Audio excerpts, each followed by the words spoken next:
And then you have other gentlemen that have dropped their weight and just kept their cannons. O'Donnell in the blue corner, Jacquely in the red. Moving forward, looking to throw them hammers. Man, you can hear that meat packing sound as he was landing when his opponent was pinned up against the cage by us. Those hands are heavy. Tighten up, Drew, tighten up, hold hard out.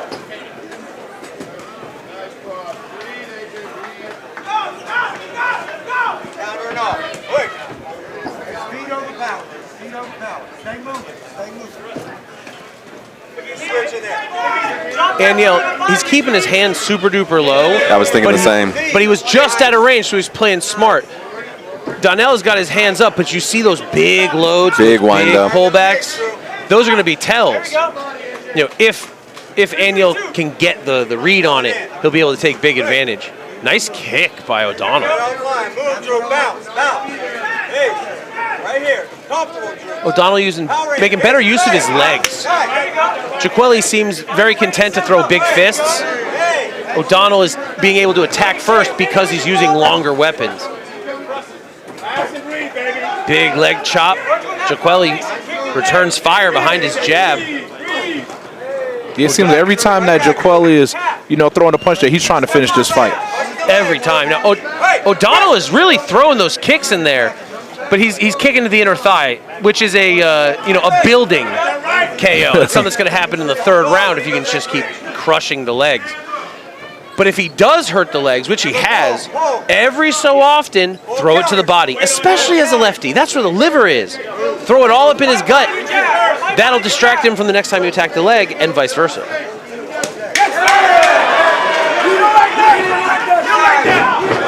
That was a little trip. Tripped himself. So O'Donnell just gave the facial expression of figuring something out, right? He started smiling at that last minute. Why? You saw Jacquely was right in front of him. He put his hands up as a shield, bunkered, and Jacquely punched 1, 2, 3. Arm, with it on display. It's almost as if he's throwing on program as opposed to, oh, his hands are up, go around them. It took him that 1, 2 to break the program to come in with the 3. O'Donnell had him timed. And as soon as he was done, he exploded in. Unfortunately, the lefty-righty predicament where he tripped himself. But he's got the read. So if Jacquely comes out in round number 2 with a similar structure of attack, I think O'Donnell's going to be able to take this away real quick in the second. Also, as a rule of thumb for the fighters out there, if you are fighting someone of the opposite stance, whoever's lead foot controls the outside will be controlling the engagement. Write that down, everybody.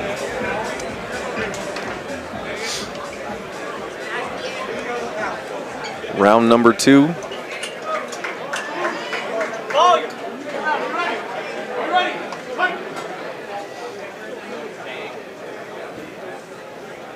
O'Donnell waiting for him. Tried an up kick, but got stuck with an overhand. I mean, straight shots are more easily parried than arcing shots. And Jacquely read that great, parried off with his lead and fired in big with his right hand. Ooh. O'Donnell returns with the overhand. Yeah, both of these gentlemen here are being very patient. Beautiful work, taking that leg out from underneath him, evening the score on that trip. Letting the crowd know everyone falls down sometimes. Yeah, you could definitely tell that Drew O'Donnell, man, is just, waiting. Both of these gentlemen seem like, they're waiting for the perfect opportunity there. Drew O'Donnell is staying a little bit more at a range, Jacquely trying to time his punches and his kicks. O'Donnell switches stance. Big swing and a miss by O'Donnell with that uppercut. Jacquely leans right out of guard. The counter 3 with the 2 by O'Donnell lands real flush here. Yeah, it seems like in this second round here, Drew O'Donnell is definitely landing more power with his strikes. That first round, it seemed he was just feeling out Aniel a bit. Now he's like, he got his timing down, him to stance his game plan, and now he's starting to, capitalize off of that. Yeah, he's got Jacquely's game down. He's waiting for him, like he knows what he's going to throw. Yeah, everything is power. Don't wait on him! Don't wait on him! He's just keeping his guard up, almost like a wannabe Canelo kind of move. Go on, do it. Bing! You see, he's waiting for that opportunity. He's being patient, man. Fighting is a game of patience, but you don't want to be too patient there. On the belt line to the crotch. They're calling that as a knockdown. O'Donnell's saying it's a nut shot. Now the referee is calling that a strike. I thought it was a strike to the groin. I thought that was low, or at least right on the belt line. I'm sure we'll be able to see in replay in the next 10 or so seconds. But being that he's recovered so quickly, it kind of does lend to the body shot, doesn't it? Because the nut shot lingers. But he also doesn't have the opportunity to rest, so he just gotta get back he to had it. to get up. When a referee, no matter what. Is there any way we can see that nut shot? When a referee is counting down, man, whether it hit you or didn't. Let's see here as we watch back the replay. There's that wide right hand, a flurry by Jacquely. You know what? That was clean. That was clean. That was belly and belt line. Yeah, it seemed like the knee. Maybe I don't know if the shin slipped up on the nuts, but the direct impact of the knee was definitely on the belt line. Yeah.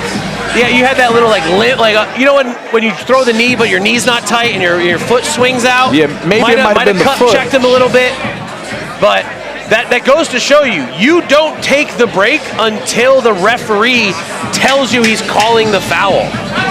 He just gave himself an 8 count by sitting down. He did not have to do that. He could have circled out, sucked it up, breathed it out, because when he got up, he was in fine shape. Yeah. He just needed those 3 seconds for his body to settle and realize it wasn't a nut shot. Go here, are you ready? Are you ready? Last round, fight! Round number 3 for the big boys. Drew O'Donnell and Angel Jacquely. These guys have been going toe-to-toe the last 2 rounds, both landing really fair shots. O'Donnell did himself a disservice with that down in the second, so Jacquely's definitely ahead. But O'Donnell has the opportunity to even things up here in the third. He's just got to land one of those big shots and put Jacquely to the ground. Yeah, let's see if this will be our first fight of the night to go to the judge's decision. O'Donnell listening to his corner, he knows he's got to get something moving. He has to make something happen here. Big spinning back fist lands clean on Jacquely. And he gets called for a forearm. Maybe just a warning in this moment, but Jacquely did enter on that shot. So partial fault. Yep, don't wait on him. Don't wait on him. Let's go. O'Donnell drawing him in, keeping his hands down, wanting Jacquely to throw so he can counter over the top or on the inside. But Jacquely closing it off, getting close, working the body, touching it again. Another right hand down the pipe. Jacquely landing big spinning back fist by O'Donnell. Jacquely takes it out of trigger and lets the shots fly. Yes, less than a minute left here in this third and final round. Both of these fighters are leaving it all out there in the cage. They're both looking for a finish. O'Donnell needs it. Jacquely just wants it. Land and strike back. Beautiful work there. This is not the time for O'Donnell to be waiting. He might be able to land a big shot, but they haven't been the kind that drop a guy like Jacquely. So him waiting on it in these last moments, he's better off being proactive and throwing hammers. Yeah, it's not enough time left to be cautionary anymore, man. You need to throw it to the wall. There. Short time. 10 seconds, boys. Let him fly. O'Donnell looking to spin, and he does.